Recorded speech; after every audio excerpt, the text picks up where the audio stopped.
नमस्कार, स्वागत है आप सभी का द इकोनॉमिस्ट में। चलिए शुरू करते हैं आज का इकोनॉमिक टाइम्स एडिटोरियल एनालिसिस और शुरू करते हैं आज के स्पीकिंग ट्री के आर्टिकल के साथ। जो सबसे पहला आर्टिकल है वो है सरेंडर के बारे में। तो यहाँ पर एपिक सरेंडर की बात की गई है। तो सबसे पहले जो एग्जाम्पल ली गई है वो है विभीषण की। तो यहाँ पर विभीषण ने रावण को बहुत बार कहा कि सीता माता को जो है हैंड ओवर कर दिया जाए श्री राम को, लेकिन रावण कभी नहीं माना और हमेशा जो विभीषण की उसने इंसल्ट जो की थी। तो सभी जब उसके प्रयास फेल हो गए तो विभीषण गया था राम जी के कैंप में। वहाँ पर जब वहाँ प्रोटेक्शन मांगने गया तो सुग्रीव और जितनी भी एंटायर आर्मी थी उन सभी ने अपोज किया कि इसको यहाँ पर नहीं आना चाहिए। लेकिन राम जी ने तब बात बोली कि जो भी मेरे चरणों में आएगा मैं उसको जो है प्रोटेक्ट करूँगा हर एक तरह की चिंताएं, हर एक तरह के डर से। बेशक वो रावण ही क्यों ना हो। तो यहाँ पर ये भी बात बोली कि जो मेरा संकल्प है वो है कि God comes to the rescue of those who surrender to him with faith and believe. तो सबसे इंपॉर्टेंट बात यहाँ पर एक ही लाइन में बोल दी गई है कि परमात्मा उसी की मदद के लिए आता है जो उसके सामने सरेंडर करता है। बिल्कुल आस्था के साथ, विश्वास के साथ कि हाँ अगर मैं उसके नीचे काम करूँगा, झुकूँगा तो वो मेरी मदद जो है जरूर करेंगे। तो दूसरी एग्जाम्पल यहाँ पर ली गई है जो और शरणागति से, जैसे रामायण की बात करें तो जयंता जो थे वो इंद्र के पुत्र थे, जिनको यहाँ पर किंग ऑफ देवताओं के जो राजा है वो भी बोला जाता है। तो यहाँ पर जयंता ने एक कौवे का जो रूप धारा था। तो यहाँ पर सीता माता को यहाँ पर जख्मी करने की कोशिश की थी। जब जख्मी किया तो जब ब्लड नीचे गिरा तो वही ब्लड जो था आग में तब्दील हो गया। वो जो जयंता था उसी के जो पीछे लग गया। तो जब जयंता फिर बाद में हेल्प मांगने के लिए ब्रह्मा जी शिवाजी के पास गया तो वहाँ पर उनके द्वारा सीधे मना कर दिया गया कि यहाँ पर कोई मदद नहीं हो सकती। तो फाइनली फिर वो दोबारा श्री राम के चरणों में ही गिरा और उसको माफ़ी मिली और उसकी ज़िंदगी बच गई। तो यहाँ पर बेसिकली एग्जाम्पल्स दे के यही चीज़ समझाने की कोशिश की जा रही है कि कैसे अगर कोई बंदा सरेंडर करता है ना अपने आप का, अपने मन का सरेंडर करता है। सबसे बड़ी बात होती है मन का सरेंडर करना परमात्मा के सामने। अगर मन सरेंडर कर देता है तो बहुत सारे जो दुर्विचार हैं वो ख़त्म हो जाते हैं और अच्छे विचार जो है माइंड के अंदर पनपना शुरू हो जाते हैं। फिर इंसान की सोच अच्छी होनी शुरू हो जाती है, इंसान अच्छा होना शुरू हो जाता है। तो इंसान अच्छा है या बुरा वो डिपेंड करता है उसकी सोच के ऊपर। तो जितनी अच्छी सोच होगी उतना ही अच्छा इंसान होगा। तो अच्छी सोच आएगी अच्छे विचारों के साथ, तो अच्छे विचार आएंगे किताबें पढ़ने के साथ, ऐसे एडिटोरियल सुनने के साथ। आपस में जो घर में जो बड़े हैं उनकी बातें सुनने के साथ अच्छे विचार जो है आपके अंदर पनपेंगे। जो उनके एक्सपीरियंस है वो सुनने के बाद आपके अंदर जो है एक्सपीरियंस जो है वो पनपेगा, तभी जो है अच्छी सोच जो है आपके अंदर पनपेगी। तो यहाँ पर जो विभीषण की पुत्री थी त्रिजादा, ठीक है, तो उसको भी जो था बचाया गया था सीता माता की तरफ से, क्योंकि वो भी एक राक्षसी थी, ठीक है। तो वहाँ पर जब राम जी ने विक्ट्री कर ली थी रावण के ऊपर, तब उसकी जान भी यहाँ पर बचाई गई थी। तो चलिए फर्स्ट आर्टिकल डिस्कस करते हैं। तो फर्स्ट आर्टिकल यहाँ पर बात की गई है new intermediaries to reach MSMEs, so micro small and medium enterprises. तो यहाँ पर बात बोली गई है banks, nursing, NPS least suited for the role.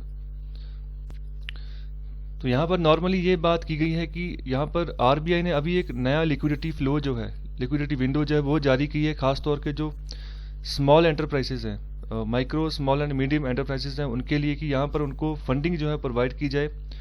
तो अलग अलग 5 सेक्टर्स में। तो यहाँ पर एक targeted long term repo operation चलाया जाएगा। जिसके थ्रू जो है फंड्स अवेलेबल करवाए जाएंगे 3 सालों के लिए। तो बैंक जो है यहाँ पर इन्वेस्ट करेगा बॉन्ड्स में, कमर्शियल पेपर में और डिबेंचर्स में MSME के। तो यहाँ पर उनको लोन्स भी जो है प्रोवाइड किया जाएगा MSMEs को। तो यहाँ पर बात बोली गई कि इससे और भी बढ़िया हो सकता था, इससे बढ़िया हेल्पफुल होता अगर RBI डिसाइड करता कि जो ये फंड हैं ये जो नॉन बैंकिंग फाइनेंशियल कंपनीज है ना उनके थ्रू अगर ये as a special purpose vehicle इनको बनाकर जो है स्मॉल और इंडस्ट्रीज को, स्मॉल इंडस्ट्री डेवलपमेंट कॉर्पोरेशन और फाइनेंसिंग आर्म के थ्रू जो इनको प्रोवाइड किया जाता है, जो कि फिनटेक कंपनीज हैं जहाँ फिर जो MSMEs हैं इनको जो है अच्छे से फ़ायदा हो सकता है। सो रीज़न इसका ये बोला गया है, बैंक्स को यहाँ पर क्यों यहाँ पर निगेट किया गया है, रीज़न है कि अभी फ़िलहाल तो इनका मोराटोरियम का पीरियड चल रहा है। कर्जा माफी मतलब आरबीआई ने एक एक्सटेंशन दी हुई है कि कुछ पीरियड तक जो है लोन की रिकवरी जो है नहीं की जाएगी कोविड-19 के चलते। तो यहाँ पर यही बात बोली कि जब ये मोराटोरियम एंड हो गया तो तभी जो है बैंकों के पास जो है बिग जंप लगेगा एनपीएस का। तो ठीक है, तो उनकी जो फाइनेंशियल कंडीशन तो और बुरी हो जाएगी और रिस्की हो जाएगी। तो वो कैसे जो है फंड चैनल कर सकेंगे, मतलब कैसे चैनलाइज कर सकेंगे फंड्स को और एमएसएमईज को जो है प्रोवाइड कर सकेंगे, जो कि पहले ही स्ट्रगलिंग कर रही है। तो एमएसएमईज की भी हालत ख़राब है, बैंकों की भी हालत ख़राब है। तो यहाँ पर बोला गया था कि नॉन बैंकिंग फाइनेंशियल कंपनीज जो है इसको एज एसपीवी बनाकर जो है काम करना चाहिए था, ना कि बैंकों द्वारा। तो यहाँ पर बात बोली गई कि most of them have limited experience in understanding the finances और रिक्वायरमेंट्स ऑफ एमएसएमईज। तो ये भी एक पॉइंट है। सो आगे बात करते हैं। सो आगे बात बोली गई कि जो बैंक है, जो फॉर्मल बैंकिंग है, वो सिर्फ और सिर्फ 15% जो है एमएसएमई की जो फंड्स हैं उनको जो है यहाँ पर प्रोवाइड करती है।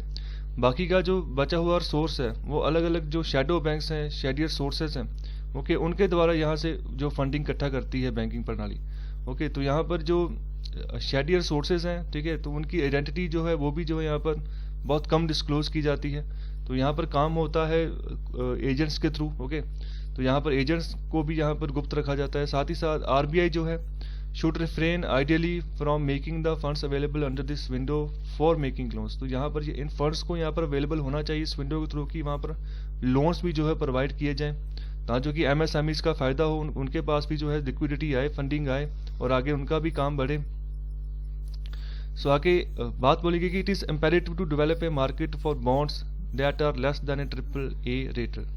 सो AAA रेटेड यहाँ पर जो है, यहाँ पर रेटिंग की बात की गई है। तो यहाँ पर एजेंसीज हैं अलग अलग जो रेटिंग देती हैं अलग अलग इकोनॉमी को। तो उस हिसाब से जो है जैसी जितनी अच्छी रेटिंग होती है उस हिसाब से इन्वेस्टमेंट आती है, उस हिसाब से इकोनॉमी जो है और ज़्यादा डेवलप होती है जितनी अच्छी रेटिंग होती है। जितनी बुरी रेटिंग होती है इन्वेस्टर्स जो है दूर से ही भाग जाते हैं, वो आते ही नहीं है इन्वेस्ट करने। बहुत कम इन्वेस्टमेंट होती है अगर ख़राब रेटिंग चल रही हो किसी भी कंट्री की। तो फॉर एग्जांपल मूडीज़ करके एक एजेंसी है जो रेटिंग देती है। ओके, सो यहाँ पर बात बोली गई है कि यहाँ पर जो बॉन्ड्स है ना, तो इसकी जो रेटिंग है ये अच्छी होनी चाहिए। ओके, आगे बात बोली कि आरबीआई को एज ए रेगुलेटर काम करना चाहिए। जो इंश्योरेंस का कैपिटल मार्केट का जो फील्ड है यहाँ पर, तो यहाँ पर कोशिश करनी चाहिए जो एंटायर रेंज है डेरिवेटिव प्रोडक्ट्स की, उनको जो है रिस्क से जो है बचाए। तो खासतौर पे जो बॉन्ड मार्केट है इसको जितना भी रिस्क फैक्टर हो सकता है उससे बचाए। तो यहाँ पर अगर बैंकिंग प्रणाली के थ्रू अगर एमएसएमईज को फंड्स प्रोवाइड किए जाते हैं तो रिस्क और बढ़ जाता है। क्योंकि एनपीएस की अगर बात करें तो एनपीएस के वजह से जो फाइनेंशियल सिचुएशन है बैंक्स की ख़राब है, तो वैसे ही बैंक्स को मर्ज करना पड़ रहा है एक दूसरे के साथ। तो कुछ बैंकों को तो सरकार बेच भी रही है। तो यहाँ पर पहले से ही बहुत हालत ख़राब है, तो आगे के जो स्टेप्स लेने होंगे, बड़े कदम जो है फूक के रखने होंगे यहाँ पर। तो यहाँ पर लास्ट में बात बोली गई है कि गवर्नमेंट ने रिसेंटली एक लेजिस्लेशन जो है वो पास किया है। ओके, तो उसमें यहाँ पर एक्सपोजर दिया गया है to minimize margin requirements and reduce transaction cost in general. So transaction cost, जैसे कोई भी पैसा निकालते हैं, जमा कराते हैं, तो उसका जो ट्रांजैक्शन कॉस्ट कस्टमर के ऊपर पड़ता है, इसको कम करने की यहाँ पर बात की गई है। साथ ही साथ जो एग्रीकल्चर ग्रेटर मार्केट है इसके ऊपर फोकस करने की बात की गई है कि यहाँ पर जो पोटेंशियली जो कम्युनिटी मार्केट्स हैं इनको बूस्ट करने की बात बोली गई है। तो यहाँ पर हमें चाहिए कि जो बॉन्ड सेगमेंट है ना कैपिटल मार्केट का, इसको मजबूत करना है, इसको डेवलप करना है। सो लेकिन अगर बैंक्स की बात करें तो ये बेस्ट व्हीकल नहीं है अभी के लिए फ़िलहाल। तो अभी के लिए भी और अभी आने वाले काफ़ी सालों तक जो है बैंक्स अच्छे जो है हम नहीं कह सकते कि अच्छा प्लेटफॉर्म है अगर फंडिंग की प्रणाली अगर आपने प्रोवाइड करनी है एमएसएमईज को। तो अगर बैंकों की बात करें तो गिने चुने 2 या 3 बैंक ही हैं जिनकी फाइनेंशियल कंडीशन जो है कुछ समय तक जो अच्छी चल सकती है। अगर 5 से 10 साल की बात करें तो उसके बाद उनकी भी खराबी होने वाली है अगर ये एनपीएस का मुद्दा सॉल्व नहीं हुआ। ओके, तो ये जो आर्टिकल है यहाँ पर बात की गई कि no dinosaurs in digital India please. तो यहाँ पर डायनासोर्स किनको बोला गया है, तो चलिए डिस्कस करते हैं। तो यहाँ पर बात बोली कि जो डिजिटल इंडिया प्रोग्राम चल रहा है इसके तहत यहाँ पर कोशिश की जा रही है कि डिजिटली हर एक सुविधा जो है हमारी पब्लिक तक जो है उसको पहुँचाया जाए। तो इसीलिए इसका इंफ्रास्ट्रक्चर जो है इसके ऊपर सरकार काम कर रही है। लेकिन यहाँ पर जो खामियां है ना, तो यहाँ पर बात बोलेगी कि इन खामियों को हमें जो है दूर रखना है। खास तौर पे जितने भी गवर्नमेंट एजेंसीज हैं, रेगुलेटर्स हैं, इनको इंश्योर करना है कि जितने भी इंटरनेट एनेबल्ड सर्विसेज हैं, ओके, वहाँ पर कोई खराबी नहीं आनी चाहिए। ओके, चाहे वो गवर्नेंस है, चाहे हेल्थ केयर है, कमर्स, एजुकेशन है, फाइनेंस है, तो यहाँ पर इनको एक पेस बना के रखना है टेक्नोलॉजिकल अचीवमेंट के साथ, सिस्टम डिज़ाइन के साथ, ओके, और मार्केट प्रैक्टिसेस के साथ। तो यहाँ पर इनको मेंटेन करके रखना है कि अच्छे से जो है कोई भी अगर इनको असेस करता है इंटरनेट के ऊपर, तो उसको अच्छे से डाटा वगैरह जो भी उसको चाहिए किसी भी इंसान को, वो अच्छे से जो है रिसीव कर सके। तो यहाँ पर एक सिंपल केस लिया है, फॉर एग्जांपल डिजिटल सिग्नेचर होते हैं, तो एक इंपॉर्टेंट लीगल इंस्ट्रूमेंट होता है ऑथेंटिकेशन का। ओके, तो यहाँ पर नॉन रेपुटेशन होती है डॉक्यूमेंट्स एंड ट्रांजैक्शंस की। तो यहाँ पर जैसे बहुत सारे ऐसे होते हैं जहाँ पर लाइसेंस बनते हैं, ओके, तो वहाँ पर भी अथॉरिटीज जो डिजिटल सिग्नेचर्स लेती हैं। ओके, तो डिजिटल सिग्नेचर जो होता है अपलोड हो जाता है आपके लाइसेंस के ऊपर जो, और उसके बाद जो लाइसेंस है आपको इशू हो जाता है। तो इसी तरह जो डिजिटल सिग्नेचर सर्टिफिकेट्स होते हैं, ओके, तो ये भी इशू किए जाते हैं ऑनलाइन अलग अलग सेक्टर्स में। फॉर एग्जांपल अगर कोई किसी खेल में पार्टिसिपेट कर रहा है, अगर किसी ने एनएसएस में पार्टिसिपेट किया है, तो वहाँ पर अगर कोई भी कंपटीशन हुआ है तो उसको सर्टिफिकेट जो इशू होते हैं डिजिटली ही इशू हो जाते हैं, वहीं पर जो है डिजिटल सिग्नेचर होकर जो है सर्टिफिकेट्स इशू हो जाते हैं। तो यहाँ पर कोई दिक्कत नहीं होती कि फिजिकली जो है आपको सर्टिफिकेट हैंड ओवर किए जाएंगे। तो यहाँ पर ये बात बोली गई है कि कुछ भी चीज़ अगर आपने लेनी है ना, तो डायरेक्टली जो है हमारे जो आईटी सिस्टम है, आप ऑनलाइन जाओ जो है और वहाँ से आप जो है ले लो। लेकिन ये इतना सरल नहीं है जितना लग रहा है, क्योंकि यहाँ पर एक इशू उठाया गया है खास तौर पे जो डिजिटल सर्टिफिकेट्स हैं, सिग्नेचर सर्टिफिकेट्स हैं, उनके बारे में। तो यहाँ पर बात बोली गई कि क्यों ऐसा क्यों हो रहा है कि सिर्फ इंटरनेट एक्सप्लोरर 11 जो है उसी से ये चीज़ जो है डाउनलोड हो पा रही है, और जो माइक्रोसॉफ्ट एज है अभी इसको रिप्लेस कर दिया गया है माइक्रोसॉफ्ट एज के साथ। तो यहीं पर ये चीज़ जो है एक ही ब्राउज़र जो है उसके थ्रू हम जो है डिजिटल सिग्नेचर सर्टिफिकेट्स डाउनलोड कर पा रहे हैं। और सिमिलर जो है गूगल के साथ भी यहाँ पर हो रहा है, गूगल क्रोम ब्राउज़र। तो यहाँ पर ये हार्मफुल है हमारी digital India ecosystem service provider के साथ। इसको जो है सही करना होगा, नहीं तो ये भी एक तरह का डायनासोर है जो मतलब खा जाएगा, पूरे सिस्टम को हिला देगा। जो हम करना चाहते हैं, डिजिटल इंडिया बनाना चाहते हैं, तो यहाँ पर जो है एक तरह की दीवार खड़ी कर देगा। तो यहाँ पर जो भी इंसान जहाँ से भी असेस कर रहा है, जो भी ब्राउज़र यूज़ कर रहा है, ठीक है, उसको असेस होना चाहिए डिजिटल सर्टिफिकेट्स का, क्योंकि ये अधिकार है उसका। ओके, उसको आप जो है किसी तरह की भी जो ऑब्स्टेकल जो है ना उसके रास्ते में आप नहीं बना सकते।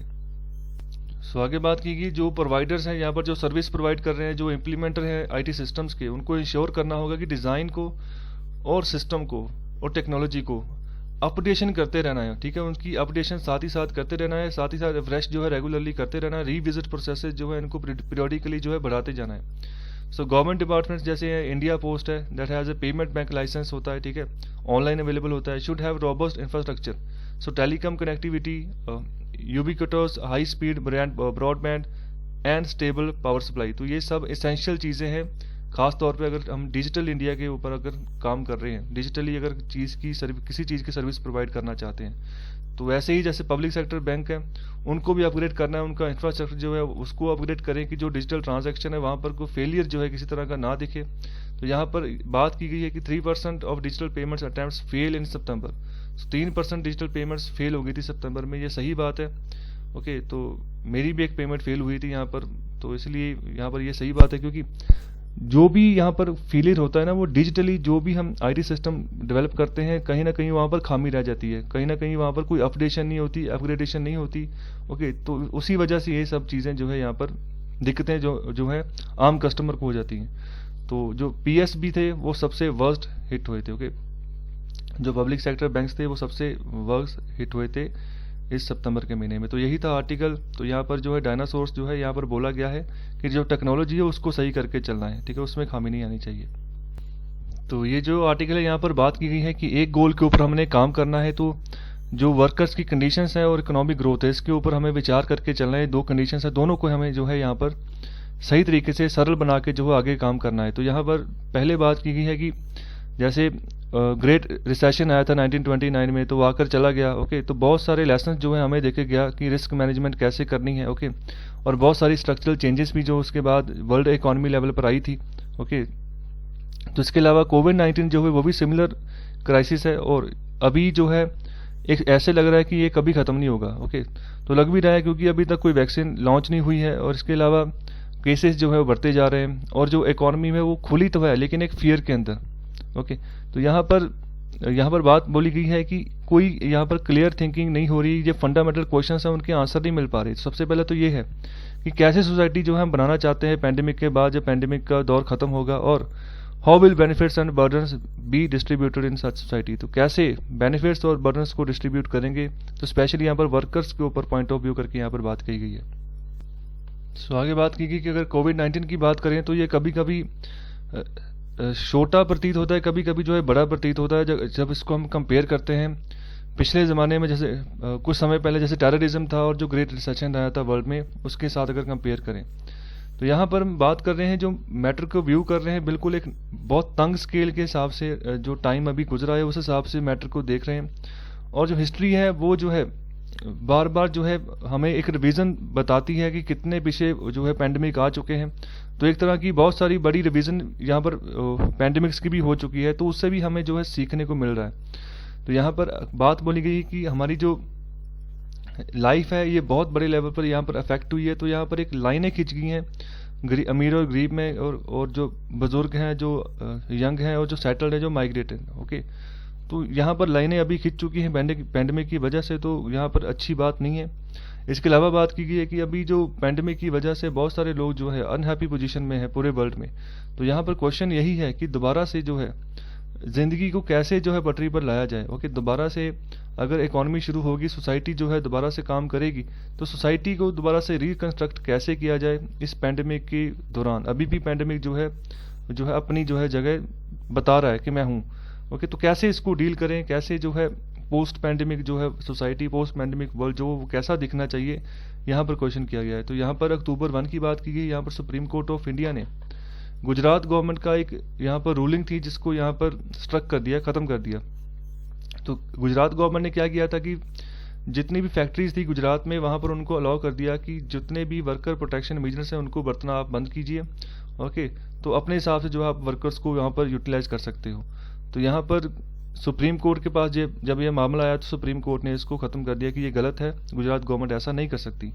तो यहाँ पर गुजरात गवर्नमेंट ने क्या किया था कि जो वर्किंग आवर्स थे उनकी अपर लिमिट बढ़ा दी थी कि जितने भी फैक्ट्री वर्कर्स हैं स्टेट में, ठीक है, उनके लिए अभी कोई भी लेबर लॉस के अकॉर्डिंग जितने भी लेबर आवर्स फिक्स थे वो नहीं होंगे। ओके, तो लेबर आवर्स बेसिकली 8 घंटे होता है एक दिन में, तो यहाँ पर बढ़ा दिए गए थे। तो रीज़न यही था कि माइग्रेट कर गए थे वर्कर्स काफ़ी बड़ी मात्रा में, तो माइग्रेटिंग की वजह से बहुत कम मात्रा में वर्कर्स अवेलेबल थे। कंपनीज जब खुली, फैक्ट्रीज खुली, तो उनको वर्कर्स चाहिए थे।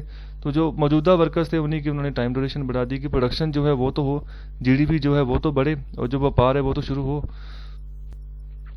सो आगे बात की गई है कि जब गुजरात गवर्नमेंट ने अपर लिमिट बढ़ाई थी तो साथ ही साथ उनको ये महसूस क्यों नहीं हुआ कि साथ ही साथ जब वर्कर्स की अगर काम करने के टाइम बढ़ गया है तो उनकी पे भी बढ़ाते, उनके जहाँ ओवर टाइम लग रहा तो ओवर टाइम प्रोवाइड करते। तो यहाँ पर उसके बारे में कुछ सोचा ही नहीं गया।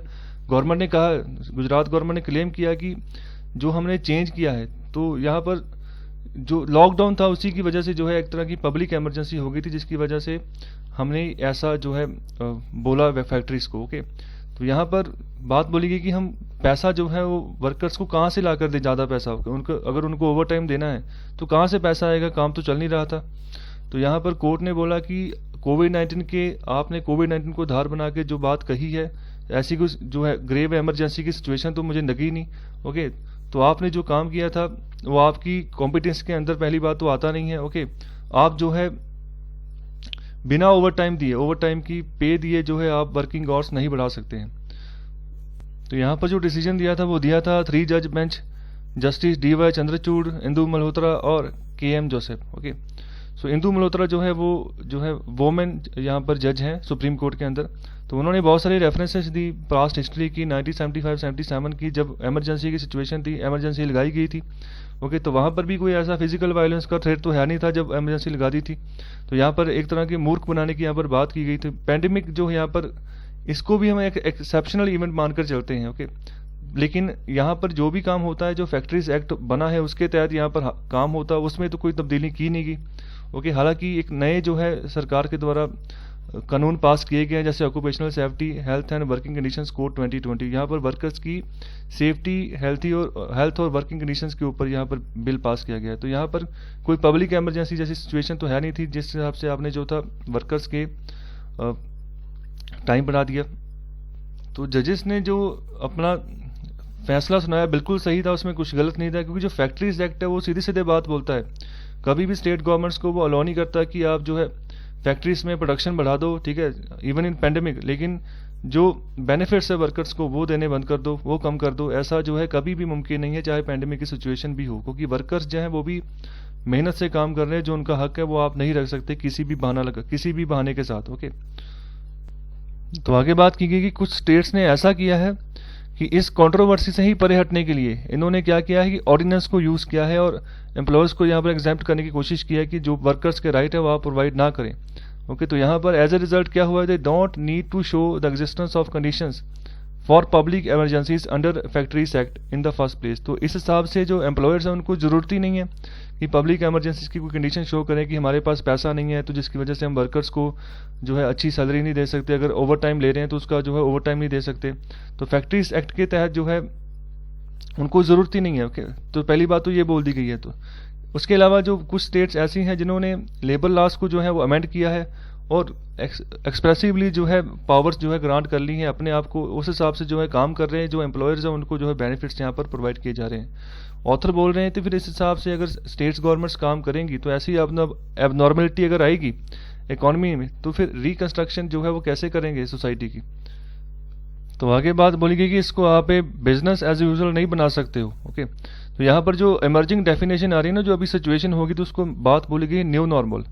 एक होता है एबनॉर्मल, अभी यहाँ पर नया वर्ड यूज किया गया है न्यू नॉर्मल। ओके, हालांकि बहुत सारी जो गवर्नमेंट्स है उन्होंने अपीयर किया है, जो रिकवरी के ऊपर यहाँ पर कोशिश की है कि इकोनॉमी दोबारा से रिकवर करे, जो यहाँ पर लो वेजेस प्रोवाइड करके और लॉन्ग वर्किंग आवर्स जो है वो प्रोवाइड करके, और कोशिश की है कि ग्रेटर प्रोडक्शन भी जो है इसको भी जो है मोटिव बना के चले। तो स्टेट गवर्नमेंट्स का तो मेन फंडा यही था कि फैक्ट्रियाँ खोलो, जैसे भी काम चलता है, मुझे तो सिर्फ प्रोडक्शन जीडीपी जो है उसको बढ़ाना है और साथ ही साथ जो काम है उसको जो है संचालित करना है। तो यहाँ पर जो स्टेटस को की बात की गई है तो वो जो है एक स्क्रूटनी के अंदर जो है अभी आ गया है। यहाँ पर जैसे वर्किंग आवर्स बढ़ा दिए हैं बहुत सारी इंडस्ट्रीज ने, तो यहाँ पर बहुत ही कॉम्पिटिटिव है, but they reduce the number of shifts के नंबर घटा दिए हैं और नंबर ऑफ जॉब्स भी जो है कम कर दिए हैं। सो आगे बात की गई अगर वर्किंग आवर्स बढ़ाए जाते हैं तो साथ ही साथ ये एक जेन्युइनली हम कह सकते हैं कि ज़रूरी है इंश्योर करने के लिए कि प्रोडक्शन को तेज़ी से बढ़ाना है गुड्स की, और जो है अभी जो टाइम चल रहा है पैंडेमिक का, इस हिसाब से ज़रूरी भी है। अगर हम फॉर एग्जांपल बात करें मेडिकल इक्विपमेंट की, तो वहाँ पर अगर पीपीई किट चाहिए, तो वहाँ पर अगर वर्कर्स काम कर रहे हैं पीपीई किट की मैन्युफैक्चरिंग कर रहे हैं, तो वहाँ पर लॉन्ग वर्किंग आवर्स है, तो वहाँ पर मानते हैं कि वहाँ पर ज़रूरी है, और प्रोडक्शन भी चाहिए तो इसके ऊपर भी फोकस करना है। लेकिन इसके साथ ही साथ यहाँ पर यह भी बात ध्यान रखनी है कि जो वर्कर की परफॉर्मेंस है, जो उसके ऊपर आप एडिशनल वहाँ पर जो टास्क परफॉर्म करने के लिए उनको बोल रहे हो, तो आप वो तो आप करो, लेकिन आप जो है उसके जो हक है ना उनको डाइल्यूट नहीं कर सकते एग्जिस्टिंग प्रोटेक्शन के तहत। और जो ट्रू इफेक्ट है सुप्रीम कोर्ट की जजमेंट जो बोल रही है बिल्कुल सही बोल रही है, that we must consider the alternatives to reactionary ways of thinking about relationships between working conditions for labor and economic growth।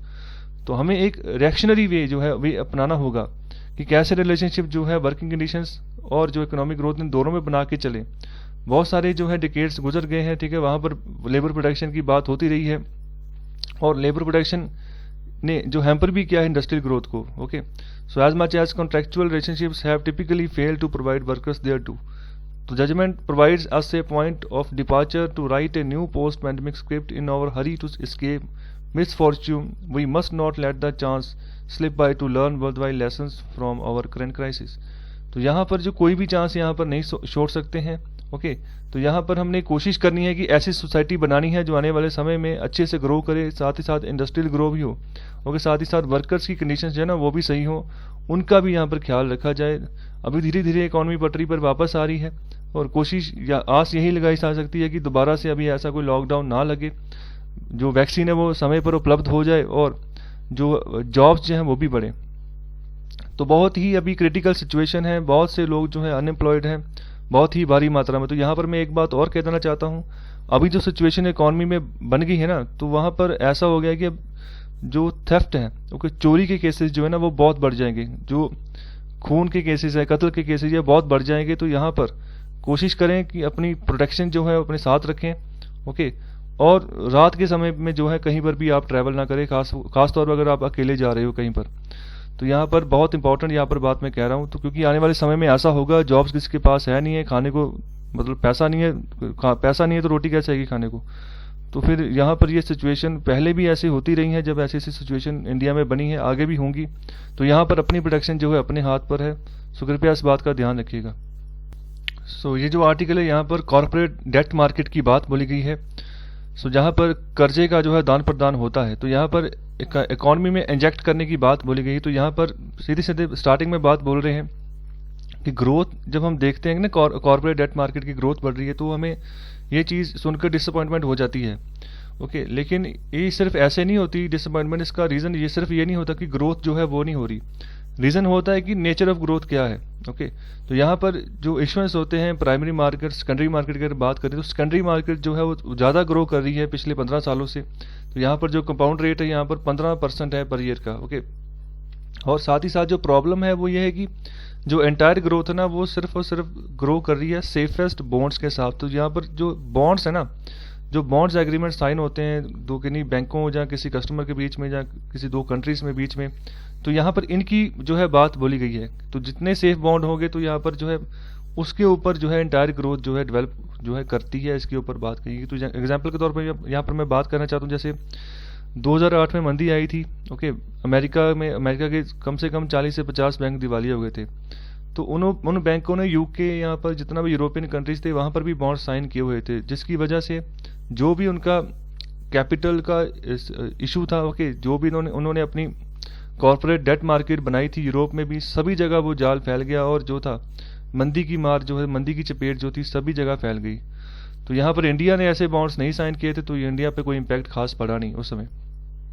तो यहाँ पर बात बोली गई कि the joke goes that banks only land you money if you can prove that you don't need it.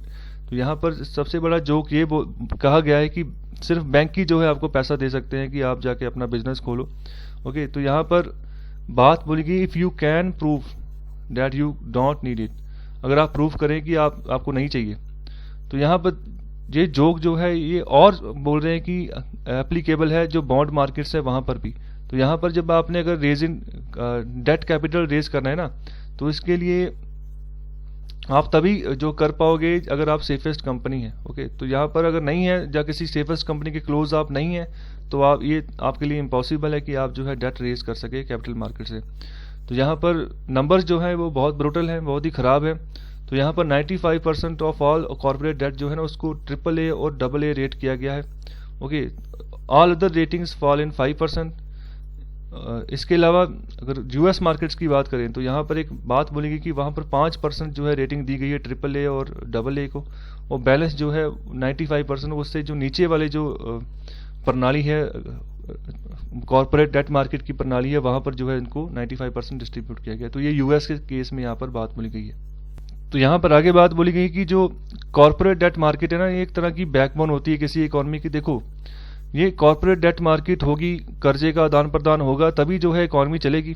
अगर किसी को कर्जा ही नहीं मिलेगा, अगर किसी के साथ कोई बॉन्ड एग्रीमेंट नहीं साइन होगा, तो फिर किसी तरह की डेवलपमेंट जो है ना वो देखने को नहीं मिलेगी। अगर डेवलपमेंट नहीं होगी, कोई प्रोजेक्ट नहीं लगेगा, फिर जॉब्स नहीं होगी तो लोग जो है भूखे मरेंगे। तो यहाँ पर एक तरह की यहाँ पर बैकबोन बोला गया है कॉर्पोरेट डेट मार्केट को। तो यहाँ पर इंफ्रास्ट्रक्चर ग्रोथ में भी इसका अहम योगदान है। ओके, तो यहाँ पर जो बैंक्स हैं, इसके अलावा जो नॉन बैंकिंग फाइनेंशियल कंपनीज हैं, कृपया मुझे किसी एक नॉन बैंकिंग फाइनेंशियल कंपनीज का नाम कमेंट बॉक्स में बताएं जो इंडिया में एक्टिवेट है, ओके, या इंडियन कंपनी है। तो यहाँ पर जो बैंक्स हैं और एनबीएफसीज हैं, ये भी जो है उधार लेती हैं, जो शॉर्ट मेच्योरिटीज होती हैं उसके ऊपर, फिर आगे लैंड करती हैं आगे जो लॉन्ग डेटेड एसेट्स होते हैं उनको, और फिर बाद में कुछ डिकेड्स के बाद, डिकेड से ज़्यादा समय के बाद जो है रिटर्न हासिल करती हैं। ओके, तो उनको जहाँ वापस उनको जो है पे बैक करती हैं। आगे यहाँ पर बात बोली गई कि जो मोस्ट ऑब्वियस रिफॉर्म्स हैं, ओके, वो जो है इजीली यहाँ पर कई बार मिस कर दिए जाते हैं, जैसे poor development of secondary markets for corporate debt is an example. उसके अलावा it is also an area where trying to replicate the equity markets will hurt rather than help development. So कई बार ऐसा हो जाता है कि जो इक्विटी मार्केट्स होती हैं ये डेवलपमेंट को जो है अफेक्ट कर देती हैं, हालांकि इनका जो इक्विटी मार्केट्स का रोल यही होता है कि डेवलपमेंट को आगे जो है बढ़ाना। तो कई बार यहाँ पर गड़बड़ी हो जाती है, उल्टा हो जाता है। तो यहाँ पर रीज़न यही है कि रिफॉर्म्स नहीं लाए जाते सही समय पर। तो यहाँ पर बहुत सारी जो माइक्रो इश्यूज है ना, तो वो जो है उनको फेयर मेजर में यहाँ पर जो है implement किया गया है for a bigger picture, and obvious issues are often overlooked. So competition, flexibility and less transparency. Yes, less transparency. तो यहाँ पर सबसे बड़ी बात बोली गई कि ट्रांसपेरेंसी की बहुत कमी है यहाँ पर, बाकी सब कुछ यहाँ पर काम सही से हो रहा है। इसके अलावा बात की गई है नेशनल स्टॉक एक्सचेंज की, तो मुझे कमेंट बॉक्स में बताएं कि ये कहाँ पर स्थित है।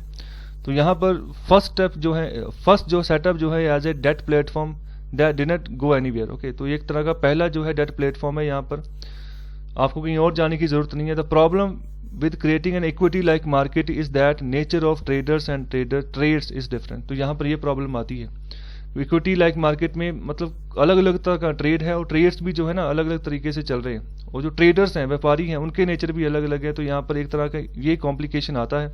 बहुत सारे ट्रेड्स जो हैं बहुत ही लार्ज हैं, ओके, बहुत बड़े पैमाने पर हैं, बहुत टाइम सेंसिटिव हैं, और जो खुद ट्रेडर्स हैं वो कुछ हाईली सोफिस्टिकेटेड पीपल होते हैं कुछ लोग। ओके, सो इसका मतलब है कि मोस्ट ट्रेडर्स से a mutual fund will move prices significantly. बहुत सारे ट्रेडर्स कहते हैं कि म्यूचुअल फंड में इन्वेस्ट करते हैं तो यहाँ पर हमें अच्छा रिटर्न मिलेगा if they disclose that they are buying say ₹100 crore worth of certain security. जब वो कोशिश करते हैं कि कम से कम 100 करोड़ की जो है सिक्योरिटी जो है उसको खरीदें। So unlike equity, they cannot dribble out the sale order over a week or two. So the paper may have life only of a few days. तो अगर यहाँ पर म्यूचुअल फंड की यहाँ पर बात की गई है तो हफ्ते 2 हफ्ते तक वो आगे ऐसे इसको ड्रिबल नहीं कर सकते इसकी सेल को, अगर आगे सेल करनी है तो इसकी जो लाइफ है सिर्फ कुछ ही दिनों की जहाँ होती है। यहाँ पर ये बात बोली गई है जो यहाँ पर म्यूचुअल फंड की अगर बात करें।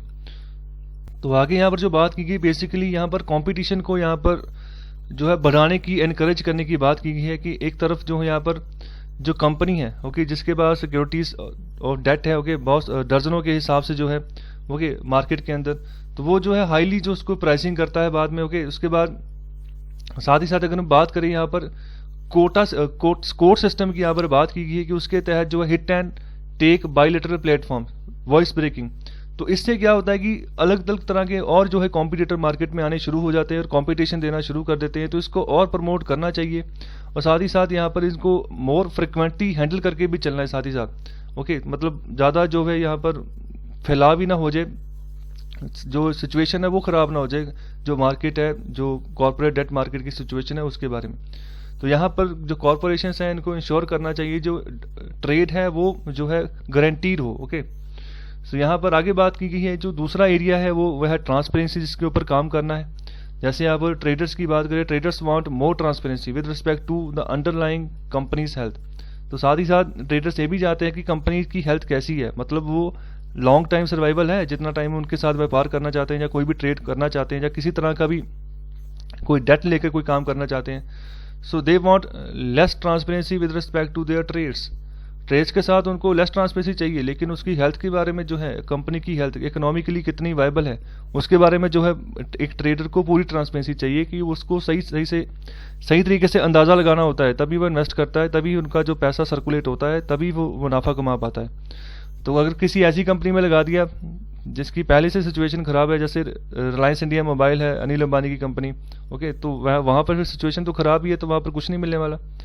तो आगे बात बोली गई है कि with so many frauds unravelling over the past several years, जैसे यहाँ पर नीरव मोदी का केस हुआ था, बैंक फ्रॉड हुआ था, और भी बहुत सारे फ्रॉड केसेस हुए थे। अर्शद मेहता का एक फ्रॉड केस हुआ था 1992 में, एक स्कैम हुआ था। ओके, तो ये जो केसेस हो जाते हैं ना फ्रॉड्स के, इसका भी एक इम्पैक्ट पड़ता है ये जो डेट मार्केट है इसके ऊपर। सो यहाँ पर जो रेटिंग चलती हैं AAA to junk on the frauds exposure, so people are becoming more sceptical. Okay, so also India is the world's only jurisdiction that imposes a non-cooperative rating mandate। तो यहाँ पर इंडिया जो है नॉन कोऑपरेटिव रेटिंग मैंडेट लगा के चलता है। Okay, तो एक ही कंट्री है यहाँ पर एक ही जुरिडिक्शन है जहाँ पर जो है इम्पोज करता है नॉन कोऑपरेटिव रेटिंग की। So what we get is garbage in garbage out, कूड़ा आ रहा है कूड़ा जा रहा है। So a rating company is obliged to rate a security even through a company despite an agreement refuses to cooperate and provide data. तो जो रेटिंग कंपनी, अभी इसके ऊपर भी बात की गई है कि अगर जो भी वो रेटिंग देती है ना तो सिक्योरिटी के हिसाब से वो प्रोवाइड करे, कंपनी की सिक्योरिटी जो है कितना पैसा है, कितना डेट मार्केट में वो अपना काम चला सकती है। ओके, सो इस किसी भी एग्रीमेंट के अलावा कई बार एग्रीमेंट्स भी हो जाते हैं कंपनीज और रेटिंग एजेंसीज में बीच में कि आप मुझे अच्छी रेटिंग दो, आप मुझसे पैसे लो। ओके, तो यहाँ पर अच्छा डाटा जो है कई बार नहीं प्रोवाइड किया जाता, लेकिन रेटिंग जो है वो दे दी जाती है बढ़िया। तो ये भी यहाँ पर पॉइंट आउट किया गया है। So with the result rating agencies have no option but to put out ratings based on publicly available data. Okay, जो पब्लिकली डाटा अवेलेबल है आप उस हिसाब से आप रेटिंग दे दीजिए। Okay, so would be major in such cases. So this weakens trust in the system, edging investors to the safer securities. So अगर ऐसी कोई गड़बड़ जाला हो गया रेटिंग एजेंसी का, ओके, मतलब कंपनी की जो रेटिंग है एक्चुअल में बहुत ख़राब है, लेकिन उसने दे दी बढ़िया रेटिंग, जहाँ कंपनी को सपोज करो जो रेटिंग एजेंसी है उसको कोई गलत डाटा हाथ लग गया जो कि सही था ही नहीं कंपनी के बारे में। अगर उसने उसके डाटा के हिसाब से रेटिंग बना दी तो फिर क्या होगा, इन्वेस्टर जब इन्वेस्ट कर देगा बाद में जब उसको नुकसान होगा तो आने वाले समय में ट्रस्ट टूट जाएगा, फिर आने वाले समय में फिर दोबारा इन्वेस्टर इन्वेस्ट ही नहीं करेगा। ओके, तो वो कोशिश करेगा कि मैं किनारा बना के चलूँ ऐसी सिक्योरिटी से, मैं मुझे क्या फ़ायदा है ऐसी डेट मार्केट में इन्वेस्ट करने का। तो आगे लास्ट में यहाँ पर बात की गई कि सपोज करो यहाँ पर कोई ट्रेडर है जो यहाँ पर 1000 करोड़ जो है उसका एक सेल ऑर्डर करना चाहता है। ओके, तो वो हमेशा चाहेगा कि मेरी जो है ज़्यादा से ज़्यादा जो कम से कम ट्रांसपेरेंसी हो, मेरे बारे में लोगों को कम जो है पता लगे। साथ ही साथ वो नहीं चाहता कि उसकी पोजीशन जो है वो डिस्क्लोज हो। ओके, तो यहाँ पर ये एक दिमाग होता है अगर ट्रेडर का, जब भी वो इतने बड़ी अमाउंट जो है उसके ऊपर कोई भी सेल ऑर्डर करता है। तो साथ ही साथ यहाँ पर एग्जांपल ली गई लाइफ इंश्योरेंस कॉर्पोरेशन की। तो यहाँ पर बात बोली गई कि यहाँ पर ये काम करती है, जो ऑर्डर इनके होते हैं हमेशा बाय ऑर्डर होते हैं। ओके, तो यहाँ पर जो ऑर्डर साइज होता है लाइकली ह्यूज होता है। ओके, तो हर एक को जो है अलाउ करता है जहाँ से जो है फ्रंट रन यूज, मतलब कहने का कि हर एक को जो है विश्वास होता है कि जो इसके थ्रू काम अगर चलेगा तो ट्रांसपेरेंसी जो एक तरह की जो है बनी रहती है।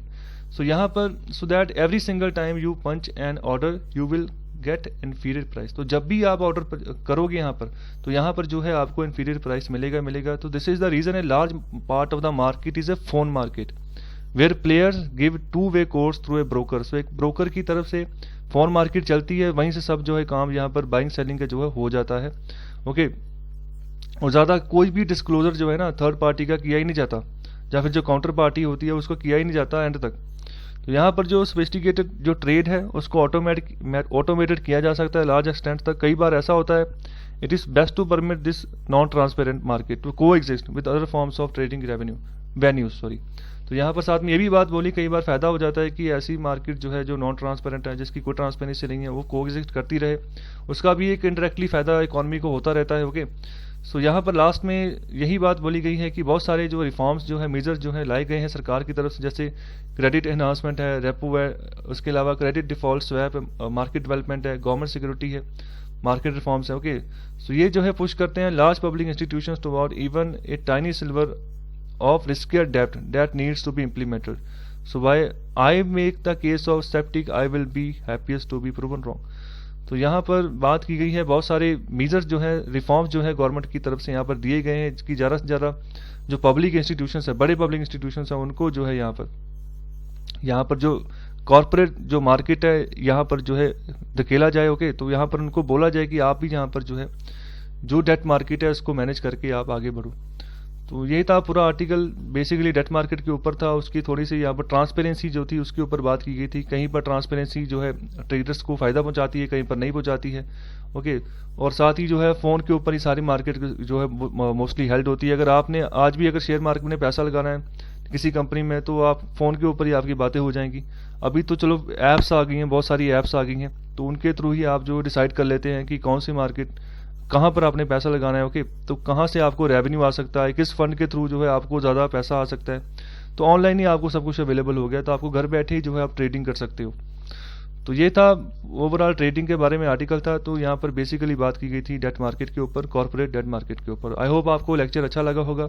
सो आज मेरी कोशिश थी कि एक ही लेक्चर में पूरा का पूरा एडिटोरियल्स जो है सारे एडिटोरियल्स को मैंने यहाँ पर कंपाइल किया है। तो मेरी कोशिश होगा आगे भी जो है एक ही लेक्चर में सभी एडिटोरियल्स को कंपाइल करके आपके सामने पेश करूँ। सो आपको लेक्चर कैसा लगा तो कृपया मुझे कमेंट बॉक्स में ज़रूर बताएं। सो कृपया लाइक, शेयर और सब्सक्राइब करना ना भूलें। सो बहुत बहुत शुक्रिया आपका लेक्चर सुनने के लिए, धन्यवाद।